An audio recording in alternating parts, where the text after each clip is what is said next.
नमस्कार दोस्तों, खौफ की दुनिया चैनल में आपका स्वागत है। मैं हूं सिकंदर।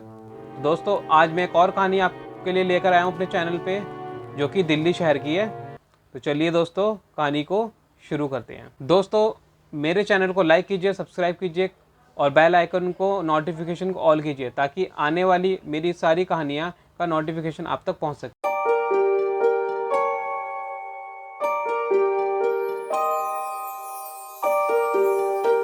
क्यों एक घर लेना पड़ा महंगा, तो देखेंगे इस कहानी में। दरअसल ये कहानी हमें जो भेजी है वो एक प्रीति नाम की लड़की ने भेजी है दिल्ली से, जो कि उसके चाचा चाची की कहानी है। उसके चाचा जो एक गांव के व्यक्ति थे, पढ़े लिखे थे, वो 15 साल पहले जब दिल्ली आए तो उन्होंने दिल्ली में आके एक अच्छी नौकरी करी और कुछ समय बाद उन्होंने यहाँ पे अपने परिवार को भी बुला लिया।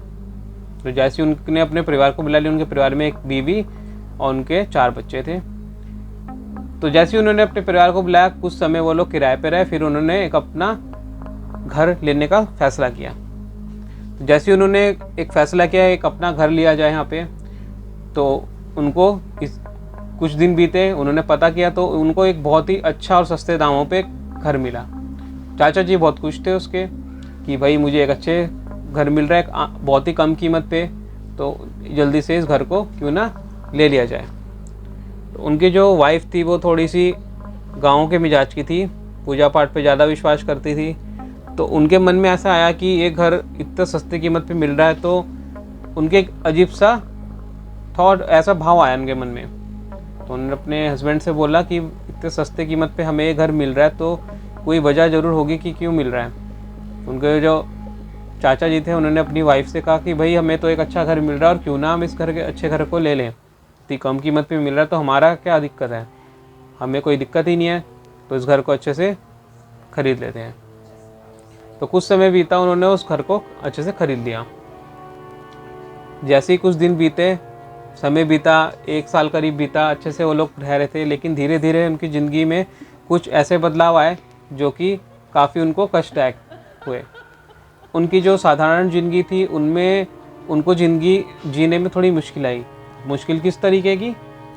आम तौर पे जैसे उनका घर चल रहा था तो अक्सर चाचा जी बीमार रहने लगे, जिस वजह से वो अपने नौकरी पे नहीं जा पाते थे और उसी तरह उनका घर का खर्चा चलना मुश्किल हो गया था। बच्चे छोटे थे तो स्कूल जाते थे, बच्चे भी अक्सर बीमार रहने लगे, बीमार रहते थे, तो अक्सर वो डॉक्टरी इलाज पे अपना आधे से ज़्यादा पैसा उस पर लगा देते थे, जिससे उनका घर चलना मुश्किल होता था। उनकी जो पत्नी थी वो पूजा पाठ में बहुत विश्वास करती थी। तो कुछ समय बीता, एक दिन उनकी वाइफ जब पूजा पाठ करती थी, सुबह का समय था, चाचा जी अपने ऑफिस चले गए थे, बच्चे अपने स्कूल चले गए थे। तो पूजा पाठ करके जैसी हटी तो उनके दरवाजे पे एक दस्तक हुई। तो जैसी चाची ने दरवाज़ा खोला तो देखा कि एक बहुत वृद्ध व्यक्ति हैं और एक रोटी खाने के लिए मांग रहे हैं। तो उन्होंने रोटी दे दी और वो एक जो वृद्ध व्यक्ति थे वो एक टाइप के थोड़े साधु टाइप के व्यक्ति थे।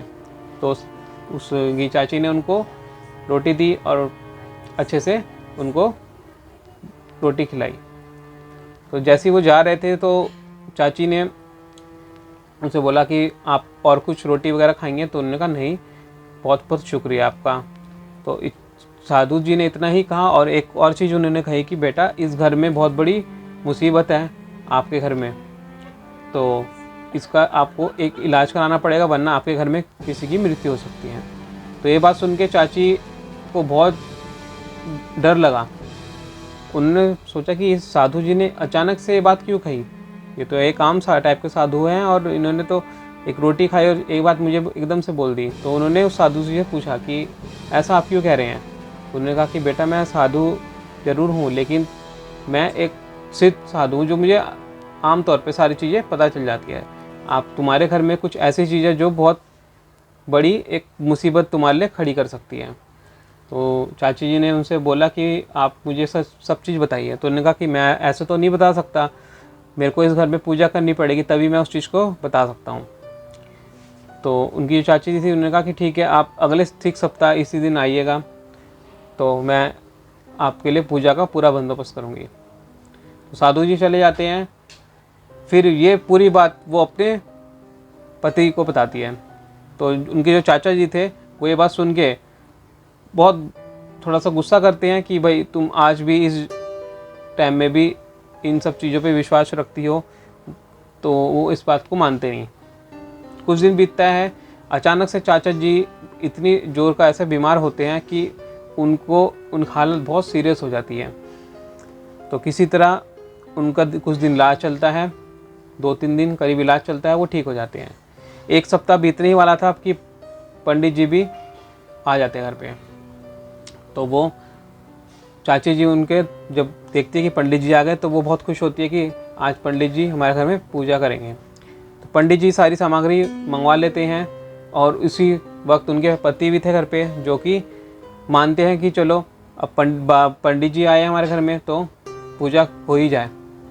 तो जैसे पूजा की शुरुआत हुई दोस्तों, तो क्या देखा कि कुछ समय बीता और जो चाचा और चाची थे वो किसी तरह एक जगह दोनों बैठे होते हैं, पूजा में हवन चल रहा होता है। तो अचानक से उनके घर में एक ऐसी नेगेटिव एनर्जी मौजूद हो जाती है जो कि एक सामने प्रकट हो जाती है, और वो एक औरत की आत्मा थी। तो ये सब दृश्य देख के वो दोनों बहुत हैरान हो गए थे, जो कि पंडित जी ने जब पूजा कर रहे थे तो उनको दिख गया था कि सामने एक बुरी आत्मा है। तो वो पूछते हैं कि तुम यहाँ क्यों हो और इनको क्यों परेशान कर रही हो। तो वो बताती है अपने बारे में कि आज से बहुत साल पहले मैं इस घर में ही मर गई थी, क्योंकि ये घर मेरा है और मैं नहीं चाहती कि कोई मेरे घर में रहे। मैं पूरे घर को, पूरे परिवार को नहीं छोड़ूंगी, इन सबको भी मरना होगा। तो ये सब सुन के पंडित जी उसे बहुत जोर का डांटते हैं कि नहीं, ऐसा बिल्कुल नहीं होगा, तुम्हें ये घर छोड़ के जाना होगा। तो वो प्रेतात्मा बिल्कुल नहीं मानती। तो पंडित जी अपने मंत्रों का जाप करते हैं, पूजा करते हैं। कुछ समय के लिए वो आत्मा शांत हो जाती है और वो चली जाती है। पंडित जी अपनी पूजा पूरी समाप्त करने के बाद उन दोनों से बोलते हैं, चाचा और चाची से, कि मेरे को अब यहाँ पे एक हवन करना पड़ेगा जो कि पूरे 1 सप्ताह चलेगा, तभी इस आत्मा को मुक्ति मिल सकती है। तो ठीक ऐसा वो लोग कहते हैं कि ठीक है पंडित जी, आप हवन शुरू कीजिए। तो करीब 2 दिन बाद फिर पंडित जी अपनी पूरी सामग्री के साथ हवन शुरू करते हैं। तो 1 सप्ताह पूरा उनका हवन चलता है, और इसी तरह जैसे ही हवन पूरा होता है इस आत्मा को मुक्ति मिल जाती है और वो आम जीवन अपना जीने लगते हैं। तो ये थी एक सत्य घटना दोस्तों जो मैंने आपको सुनाई, और इसी तरह मैं और भी कहानी आपके सामने लेकर आऊँगा। कहानी आपको अच्छी लगी है तो लाइक कीजिए। अगली कहानी मिलते हैं दोस्तों।